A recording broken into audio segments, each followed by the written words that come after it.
Smith, the history behind America's most popular family name. Today on History of Families, we're tracing the deepest roots of the most popular surname in the United States, in England, in Australia, and in other places, the surname Smith. The name pops up on mailboxes, class rosters, and somehow every other movie credit. In the US alone, nearly 2.5 million people share this name. In the UK, over 550,000 carry it. It's an ordinary name with an extraordinary reach, dominating global surname charts. But how did one name become history's unstoppable force? Today, we're tracing the surname Smith from the thud of a hammer in Anglo-Saxon England to a global presence that stretches from Jamestown to Johannesburg. We'll meet explorers, economists, ship captains, religious founders, and a whole workforce that literally built the tools of civilization. The English language spread by empire and migration. The forge followed the language, and the name followed the forge. Get ready to finally see the incredible history behind this overwhelmingly popular surname. Let's start where names begin, with meaning. Smith comes straight out of Old English, smith or smith, a word that meant one who works in metal. It's tied to the verb smite, to strike or to hammer, the heartbeat of the forge. You can hear the rhythm in the word itself.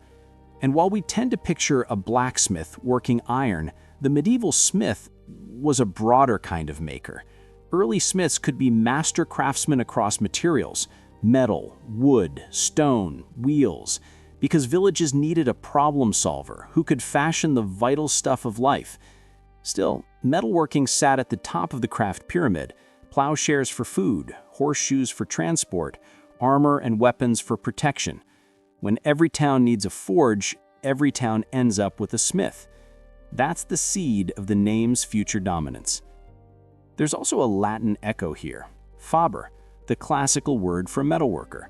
Early English records sometimes used that Latin form in documents, which tells us the smith idea belongs to a much older, pan-European vocabulary of work. This isn't a quirky English one-off, it's a universal pattern. Wherever people needed iron, they needed smiths.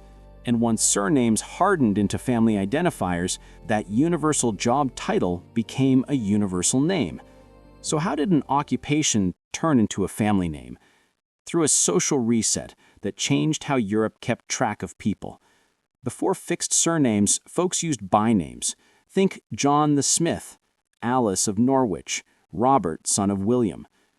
Then came the Norman Conquest of 1066, which brought not just a new ruling class, but a new fixation on clear records. Land, inheritance, taxes, these demanded stable names. 2 decades after the Norman Conquest, a monumental effort was undertaken by the new regime to understand and control its domain. The Domesday Book, a meticulous manuscript record of the Great Survey completed in 1086 under William the Conqueror, was a monumental effort to catalog the king's holdings and dues owed throughout England and parts of Wales, as detailed in the Anglo-Saxon Chronicle. This comprehensive undertaking, which saw the king's agents survey every shire, established an unprecedented culture of state-level documentation. While the Domesday Book didn't force surnames on everyone, it accelerated a culture of documentation that would eventually make the consistent use of identifying names, including what would become surnames, far more common in official records. Over the next centuries, the habit of a heritage family name moved from the elite down through the towns and parishes. Southern England and London were largely on board by the 1300s and 1400s. Northern England and the Lowlands followed, a beat later, with surnames well established by the early 15th century in the north. Royal policy helped nudge things along. By the 1500s, orders under Henry VIII standardized children taking their father's name, making tax collectors and clerks very happy.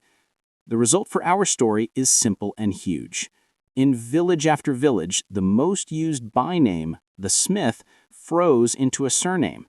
Not because one epic ancestor populated an island, but because thousands of unrelated forges minted thousands of unrelated Smith families at the same time. The name's popularity is a mirror of a societal shift. Identities pinned to lineage and paperwork instead of to whatever job someone had this season. That's why the idea of a single Smith family doesn't fit the evidence. Smith is polygenetic, born independently in many places from many different lines. Even at the turn of the 20th century, observers could say the name was common to every village in England, north, south, east, and west. Of course it was. Every village had a forge, and every forge had a smith who needed a label. Modern genetics has put scientific ink on that conclusion. The Smith DNA Project has enrolled over 5,200 members and sorted them into 470-plus distinct genetic groups. Many fall into well-known Y-DNA haplogroups like RM269 across Western Eurasia and EM2 with African roots, among others. That diversity is the point. A name tied to work will never trace back to a single patriarch. It's not a tree, it's a forest. Follow that forest out into the world and you see how fully the name traveled. In the United States, Smith ranks number 1, with about 2.44 million bearers in the 2010 census.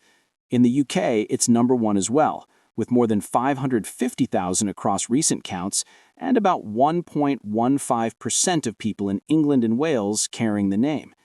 Scotland lists Smith at the top of its surname charts, and records tally specific recent occurrences in the thousands. Australia puts Smith at number 1 with roughly 115,000. New Zealand has it sitting near the top overall and even leading among baby surnames in some recent years. The English language spread by empire and migration. The forge followed the language, and the name followed the forge. But the American Smith story deserves a closer look, because it also reflects the nation's most painful history and its many reinventions.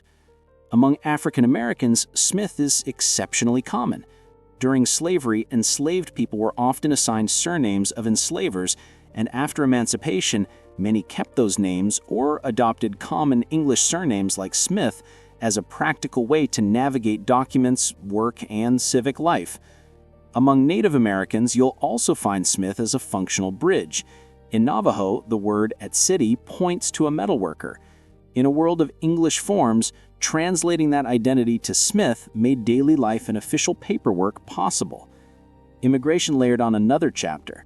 German Schmidt and Schmitz, Dutch Smit or Smid, de Smet and Smeets, Spanish Herrero and Herrera, Italian Fabri, Ferraro and Fabro, French Faber, Lefebvre, Lefebvre, Irish McGavan, often anglicized McGowan, Scottish Gaelic Maca Gavan, also seen as McGowan, Polish Kowalski and Kowal, Russian Kovalev and Kuznetsov, Czech Kovar, Hungarian Kovac, Finnish Sepala. The fact that there's a Smith in nearly every language family tells you everything. Civilization runs on metal, and names follow the work. Because Smith is a name attached to the workshop door, not to a single castle, its roll call of notables is wildly varied. Captain John Smith, yes, that one, was a mapmaker, soldier, and promoter of early English settlement in North America, a central figure at Jamestown, and the author of vivid accounts of the Chesapeake. Adam Smith, the Scottish moral philosopher, published The Wealth of Nations in 1776 and helped launch the discipline of economics, division of labor, markets, incentives, the frameworks that still shape debates today. Other notable figures include Joseph Smith, Jr., 1805 to 1844, the founder of the Church of Jesus Christ of Latter-day Saints and publisher of the Book of Mormon. Captain Edward John Smith commanded the RMS Titanic and is immortalized by tragedy. Add to that a chorus of cultural and civic names: Bessie Smith, with a blues voice that outlived her century; Ozzie Smith, a shortstop whose glove seemed magnetized; Margaret Chase Smith, the U.S. Senator who stood for conscience in turbulent times. Same surname, unrelated lifelines. That's the power of a name born from a craft instead of a clan. If you're a researcher with Smiths in your tree, you already know the scale can be overwhelming. Millions of records, repeated given names, and families that hop counties, countries, and spellings. This is where Y-DNA testing becomes your compass. Because Y-DNA travels father to son, just like many surnames, it can place your Smith line into one of those hundreds of identified clusters. That doesn't replace documents, it prioritizes them.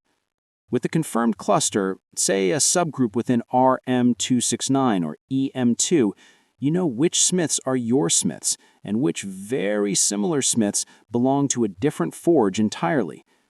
Good genealogy starts broad and gets specific.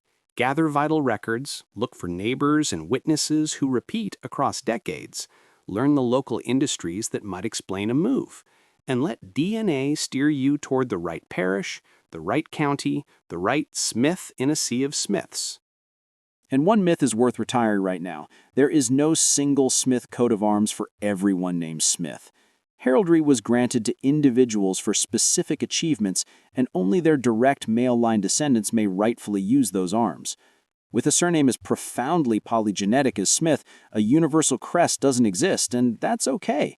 The honor here isn't in a logo, it's in a lineage that speaks to how indispensable the craft was. When you pull all this together, the Smith story becomes a lens on human history. An Old English job title, hammer and anvil baked right into the syllables, solidified during a centuries-long shift toward fixed surnames driven by law, land, and ledgers. The forge spread with the language spread with ships, and the names spread with people, settlers and soldiers, enslaved and freed, immigrants and refugees, each choosing, accepting, or translating Smith for reasons that range from survival to belonging. In our own time, the surname still anchors the charts in the English-speaking world. The name itself is proof of how work shapes identity, how societies organize themselves, and how people adapt. This has been History of Families. If you enjoyed this video, give it a like, subscribe, and share it with the Smiths in your life. Statistically speaking, you won't have to look far.